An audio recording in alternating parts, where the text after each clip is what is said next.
Assalamualaikum warahmatullahi wabarakatuh. Hari ini kita menjelajahi kehidupan salah satu tokoh paling cemerlang dalam sejarah Islam, seorang sahabat terdekat Rasulullah dan juga Khalifah pertama, Abu Bakar As-Siddiq.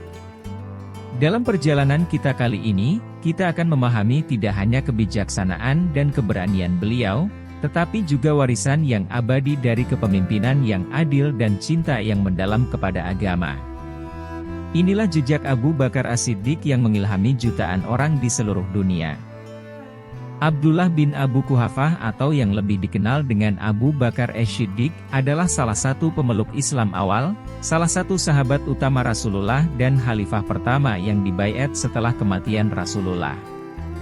Melalui putrinya, Aisyah, Abu Bakar merupakan ayah mertua Rasulullah. As-Siddiq adalah julukan dari Muhammad kepada Abu Bakar dan menjadi salah satu gelar yang paling melekat pada dirinya. Bersama ketiga penerusnya yaitu Umar bin Al-Khattab, Utsman bin Affan dan Ali bin Abi Thalib. Abu Bakar termasuk dalam jajaran Khulafaur Rasyidin. Sebagai salah seorang pemeluk awal Islam, Abu Bakar telah mengambil berbagai peran besar. Melalui ajakannya, Abu Bakar berhasil mengislamkan banyak orang yang di kemudian hari menjadi tokoh-tokoh penting dalam sejarah agama Islam. Di antaranya adalah Utsman bin Affan yang kemudian menjadi khalifah ketiga.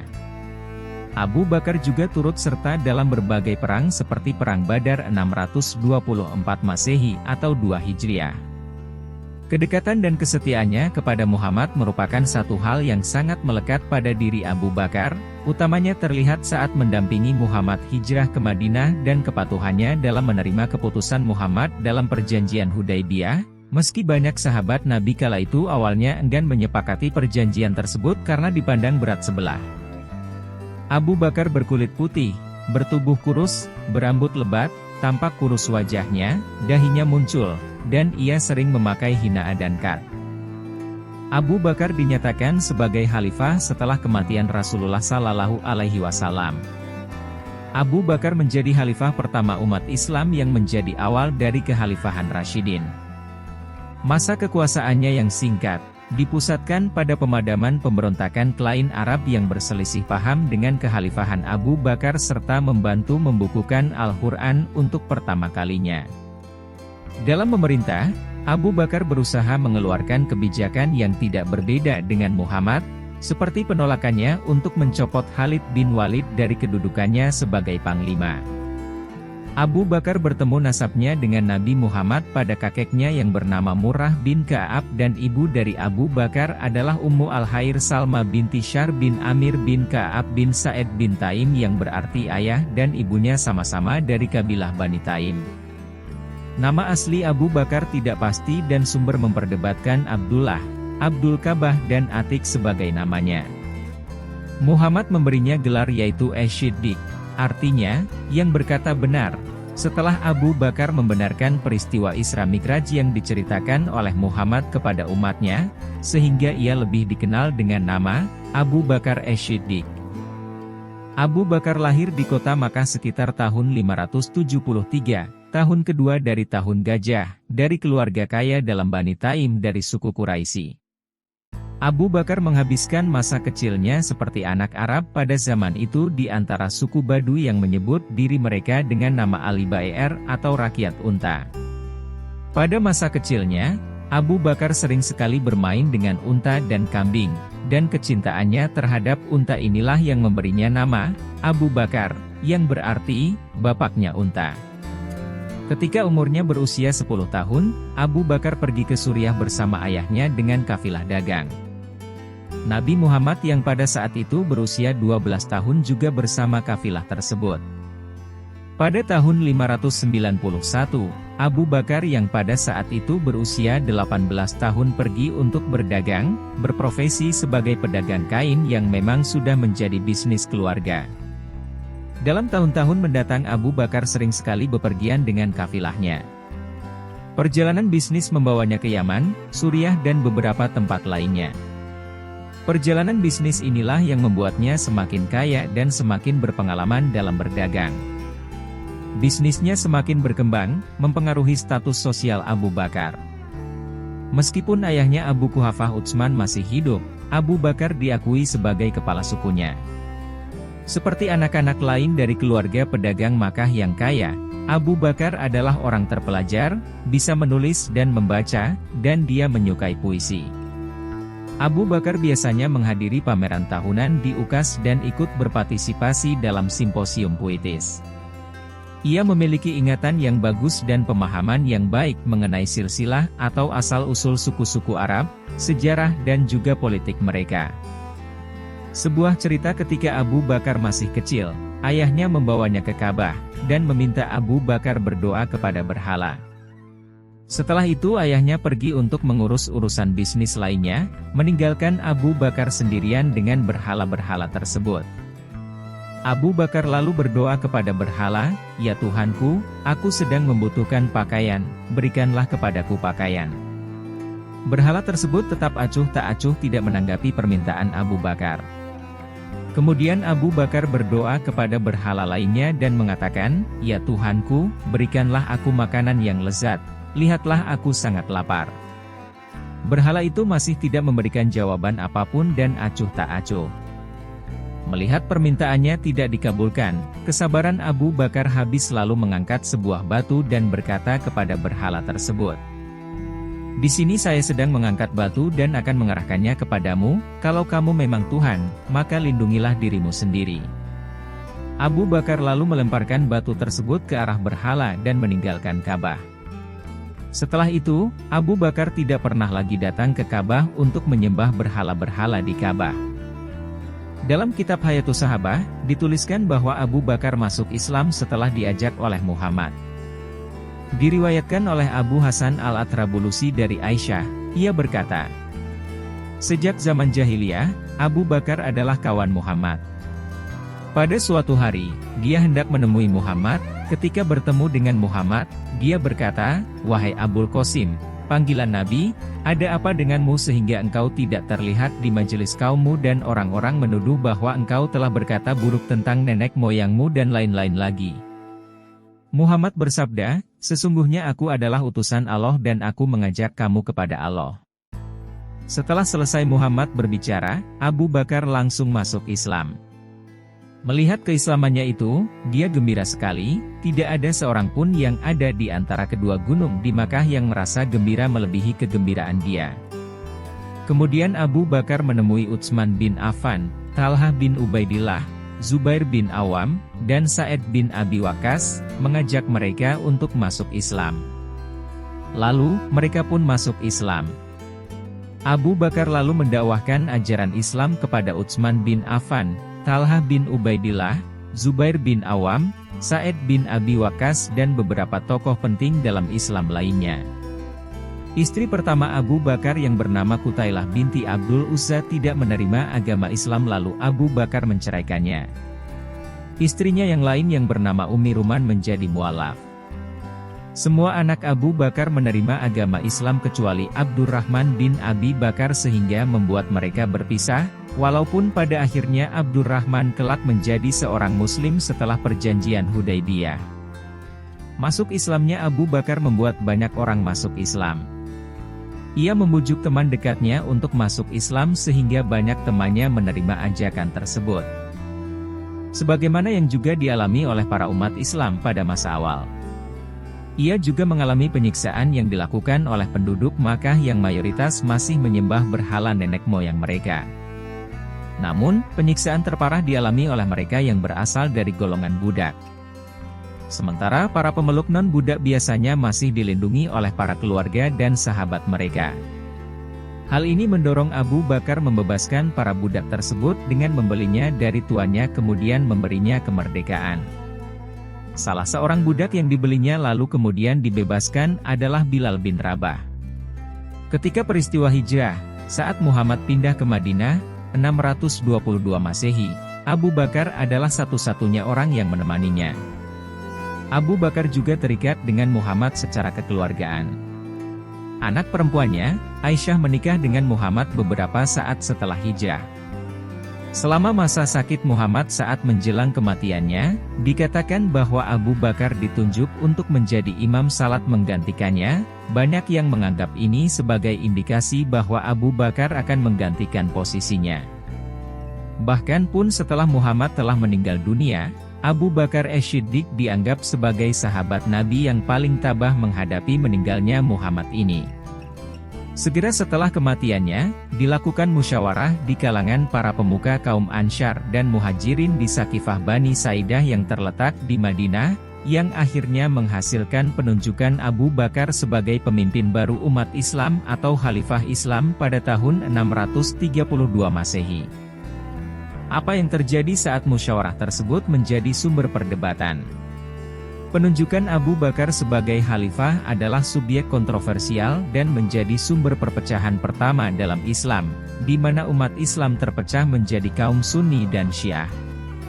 Di satu sisi kaum Syiah percaya bahwa seharusnya Ali bin Abi Thalib, menantu Nabi, yang menjadi pemimpin dan dipercaya ini adalah keputusan Muhammad sendiri, sementara kaum Sunni berpendapat bahwa Nabi menolak untuk menunjuk penggantinya. Kaum Sunni berargumen bahwa Muhammad mengedepankan musyawarah untuk penunjukan pemimpin. Sementara Syiah berpendapat bahwa Nabi dalam hal-hal terkecil seperti sebelum dan sesudah makan, minum, tidur, dan lain-lain, tidak pernah meninggalkan umatnya tanpa hidayah dan bimbingan apalagi masalah kepemimpinan umat terakhir. Banyak hadits yang menjadi referensi dari kaum Sunni maupun Syiah tentang siapa khalifah setelah kematiannya. Terlepas dari kontroversi dan kebenaran pendapat masing-masing kaum tersebut, Ali sendiri secara formal menyatakan kesetiaannya, berbayat, kepada Abu Bakar dan dua khalifah setelahnya, Umar bin Khattab dan Utsman bin Affan. Kaum Sunni menggambarkan pernyataan ini sebagai pernyataan yang antusias dan Ali menjadi pendukung setia Abu Bakar dan Umar. Sementara kaum Syiah menggambarkan bahwa Ali melakukan bayat tersebut secara pro forma, mengingat ia berbayat setelah sepeninggal Fatimah istrinya yang berbulan-bulan lamanya dan setelah itu ia menunjukkan protes dengan menutup diri dari kehidupan masyarakat. Pengangkatan sebagai khalifah. Setelah kematian Muhammad, kepala-kepala kaum Ansyar, baik pihak Aus maupun persukuan Khazraj berkumpul dalam sebuah halaman milik Bani Saidah. Mereka bermaksud hendak memilih Sa'id ibnu Ubadah menjadi khalifah Muhammad, sebab ia adalah kepala tertinggi kaum Ansyar pada waktu itu. Berita permusyawaratan itu lekas sampai kepada orang-orang besar di kalangan Muhajirin. Saat itu juga dengan segera mereka pergi ke Balairung. Baru saja sampai, Abu Bakar langsung berpidato, menyarankan Ansyar agar memilih salah satu dari dua tokoh Muhajirin menjadi khalifah, Abu Ubaidah atau Umar. Setelah selesai Abu Bakar berpidato, berdirilah Habab ibnu Al-Munsir, menyatakan penolakannya. Ia mengusulkan agar masing-masing dari kubu Ansyar dan Muhajirin memiliki khalifahnya sendiri-sendiri. Mendengar itu, Umar lalu menyambung pembicaraannya, jangan sekali-kali menyebutkan itu. Tidak dapat berhimpun dua kepala dalam satu kekuasaan. Hebat sekali pertentangan Umar dengan Habab pada saat itu. Bashir ibnu Sa'id, seorang yang terpandang dari golongan Aus Ansyar, tampil ke depan, wahai kaum Ansyar, memang kita mempunyai beberapa kelebihan dalam perjuangan. Namun, ingatlah pekerjaan besar itu kita kerjakan bukanlah karena mengharapkan yang lain, hanyalah semata-mata mengharapkan ridha Allah dan menaati Nabi kita. Oleh sebab itu, tidaklah pantas kita memanjangkan mulut menyebut-nyebutkan jasa itu pada manusia.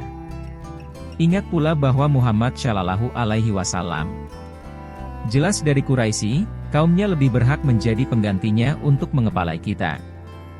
Jangan bertingkah dengan saudara-saudara kita Muhajirin, jangan berselisih. Majlis pun menjadi tenang. Ketika itu, berkatalah Abu Bakar, ini ada Abu Ubaidah dan Umar, pilihlah mana di antara keduanya yang kamu sukai dan berbayatlah. Dengan serentak keduanya membantah.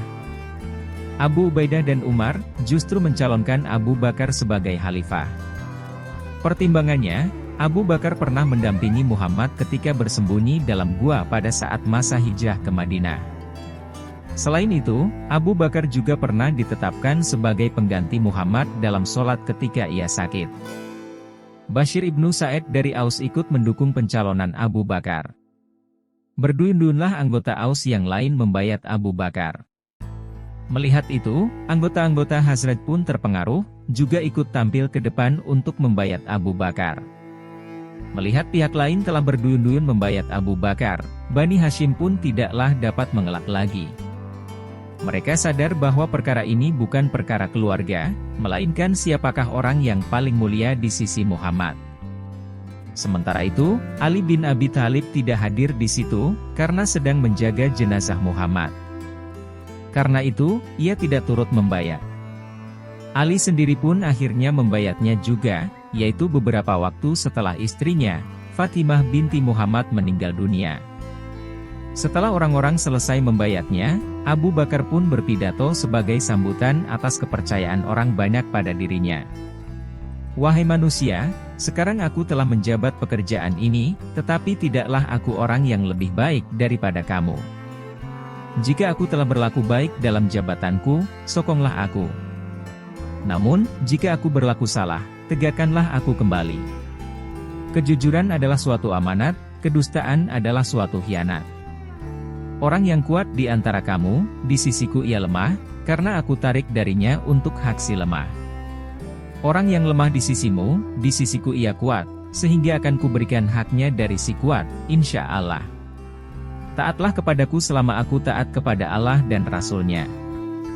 Namun, kalau aku melanggar perintah Allah dan Rasul, tidak usah kamu mengikutiku." Penaklukan Persia. Setelah aman huru-hara dalam negeri, Khalifah menghadap ke luar negeri untuk menaklukkan negeri Persia. Diangkatnya kepala perang besar yang masyhur, yakni Saifullah, Khalid ibnu Al-Walid. Kalau rencana ini berhasil, perjalanan boleh diteruskan hingga ke batas-batas Hindustan. Sebagai pembantunya, diangkat Iyad ibnu Ghanam yang datang dari Irak. Khalid berhasil memasuki Persia, mulai dari pinggir sungai Furat sampai ke Ubullah, mengelilingi Syam dan Irak.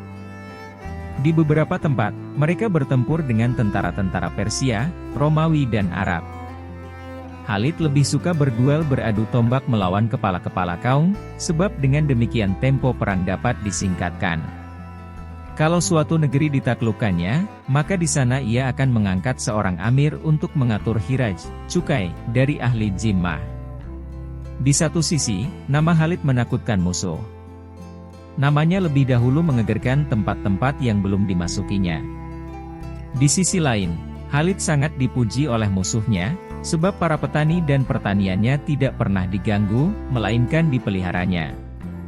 Oleh sebab itu, jika Khalid masuk ke negeri Arab yang masih berada sebagai vasal Persia, orang-orang itu lebih suka diperintah Khalid dan membelot dari pemerintahan yang lama. Sementara itu, agama mereka tidak diganggu, karena memeluk agama Masehi. Pasukan Iyad berhasil menguasai Daumatul Jandal sampai ke Irak. Mereka bertemu dengan pasukan Khalid di Hira. Penaklukan Syam. Abu Bakar mengirimkan surat kepada penduduk Mekah, Taif, Yaman, negeri Arab yang lain sampai ke Najd dan seluruh Hijaz. Mereka diperintahkan bersiap untuk membentuk suatu bala tentara besar untuk menaklukkan negeri Syam, pusat kerajaan Romawi pada masa itu. Tiap-tiap panglima perang telah diberikan daerah tugas mereka. Abu Ubaidah ke Homs, Yazid ibnu Abu Sufyan ke negeri Damsyik, Syurahbil ibnu Hasanah ke negeri Ardan, Amr ibnu Al-Esh dan Alkamah ibnu Mujri ke Palestina. Kalau sudah selesai, Alkamah dapat melanjutkan ke Mesir. Puncaknya adalah pertempuran besar di Yarmouk. Pertempuran berlangsung alot, berminggu-minggu. Hal ini disebabkan tiap-tiap kepala perang khalifah mengendalikan tentaranya sendiri-sendiri, tidak ada panglima perang besar untuk menyatukan komando. Padahal, orang Romawi sudah bermaksud untuk hendak keluar dari benteng untuk melakukan serangan besar. Pada suatu waktu, datanglah Khalid dengan tiba-tiba, setelah selesai menaklukkan Persia. Ia mendapat surat dari khalifah yang menyuruhnya lekas bergerak ke Romawi. Setelah sampai di sana, Khalid mengusulkan sistem bergilir untuk memimpin komando seluruh pasukan menjadi satu. Panglima-panglima itu pun menerima usulan Khalid. Untuk hari pertama, Khalid memimpin komando seluruh pasukan. Baru saja Khalid memimpin, pasukan khalifah mendapatkan kemenangan, sehingga besoknya tidak ada yang berani menggantikannya lagi. Pada hari ke-7 bulan Jumadil akhir tahun 13H, Abu Bakar ditimpa sakit. Setelah Abu Bakar merasa bahwa telah dekat ajalnya, ia mengusulkan Umar bin Al-Khattab untuk menjadi khalifah. Kehendak Abu Bakar diterima oleh sahabat-sahabatnya. Setelah 15 hari lamanya menderita penyakit itu, ia meninggal pada 21 Jumadil akhir 13H, 22 Agustus 634 M. Ia memerintah selama 2 tahun, 3 bulan dan 10 hari. Ia dimakamkan di samping makam Muhammad. Ketika peperangan sangat hebatnya, datang surat dari Madinah yang menyatakan bahwa Abu Bakar telah meninggal dunia. Sekarang yang memerintah adalah Umar, bukan Abu Bakar lagi. Khalid diperintahkan Umar untuk berhenti memimpin peperangan untuk digantikan oleh Abu Ubaidah. Surat itu hanya disimpannya sampai peperangan selesai, untuk mencegah kekacauan dalam pasukan. Setelah Romawi kalah dan pasukan khalifah menang, barulah Khalid datang kepada Abu Ubaidah untuk menyerahkan kekuasaan pimpinan pasukan. Khalid menjadi serdadu biasa dan meneruskan pertempuran di tempat-tempat yang lain. Setelah kemenangan di Yarmouk, secara berturut-turut jatuh negeri Quds, Damsyik, Homs, Humat, Halb, dan lain-lain. Peranan terhadap Al-Quran. Abu Bakar juga berperan dalam pelestarian teks-teks tertulis Al-Quran. Dikatakan bahwa setelah kemenangan yang sangat sulit saat melawan Musailamah Al-Kadzab dalam Perang Yamamah, banyak para penghafal Al-Quran yang terbunuh dalam pertempuran. Umar lantas meminta Abu Bakar untuk mengumpulkan koleksi dari Al-Quran oleh sebuah tim yang diketuai oleh sahabat Zaid bin Sabit. Dikumpulkan lembaran Al-Quran dari para penghafal Al-Quran dan tulisan-tulisan yang terdapat pada media tulis seperti tulang, kulit dan lain sebagainya. Setelah lengkap penulisan ini maka kemudian disimpan oleh Abu Bakar. Setelah Abu Bakar meninggal maka disimpan oleh Umar bin Khattab dan kemudian disimpan oleh Hafsyah, anak dari Umar dan juga istri dari Muhammad Shallallahu Alaihi Wasallam.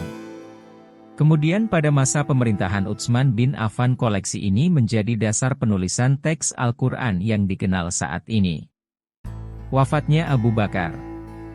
Pada tanggal 23 Agustus 634, Abu Bakar jatuh sakit dan tidak kunjung sembuh. Dia mengalami demam tinggi dan hanya bisa berbaring di tempat tidur. Penyakitnya berkepanjangan, dan ketika kondisinya memburuk, dia merasa ajalnya sudah dekat. Menyadari hal ini, dia memanggil Ali dan memintanya untuk memandikan karena Ali juga melakukannya untuk Muhammad. Abu Bakar merasa bahwa dia harus mencalonkan penggantinya agar masalah ini tidak menjadi penyebab perselisihan di kalangan umat Islam setelah kematiannya, meskipun sudah ada kontroversi mengenai tidak diangkatnya Ali. Dia menunjuk Umar untuk peran ini setelah mendiskusikan masalah ini dengan beberapa sahabat. Abu Bakar kemudian mendiktekan wasiat terakhirnya kepada Utsman bin Affan sebagai berikut. Atas nama Tuhan yang Maha Penyayang. Ini adalah wasiat dan wasiat terakhir Abu Bakar bin Abu Quhafah, pada detik-detik terakhirnya di dunia, dan awal perjalanannya menuju akhirat, yaitu suatu waktu di mana orang-orang yang ingkar akan percaya, dan orang-orang fasik akan meyakini serta melihat hasil dari kejahatan mereka. Saya mencalonkan Umar bin Al-Khattab sebagai pengganti saya. Karena itu, dengarkan dan patuhilah dia. Jika dia bertindak sesuai kebenaran, maka dukunglah dan itulah yang saya ketahui dari dirinya. Hanya kebaikan yang saya inginkan, tetapi saya tidak bisa melihat hasil di masa depan. Namun, orang-orang yang zalim dan jahat kelak akan mengetahui tempat kembali seperti apa yang akan mereka dapati. Semoga nikmat dan berkah dari Allah senantiasa tercurah kepada kalian. Umar memimpin salat jenazah untuknya dan dia dimakamkan di samping makam Muhammad. Kisah Abu Bakar As-Siddiq menunjukkan kepada kita betapa keimanan, keberanian, dan kesetiaan dapat membawa perubahan yang luar biasa dalam kehidupan seseorang dan dunia di sekitarnya. Semoga perjalanan kita bersama melalui kehidupan beliau telah memberi kita inspirasi dan wawasan yang mendalam. Mari kita terus mengambil teladan dari kebaikan dan keteguhan hati Abu Bakar As-Siddiq dalam perjalanan kita menuju kehidupan yang lebih baik. Sampai jumpa di video berikutnya.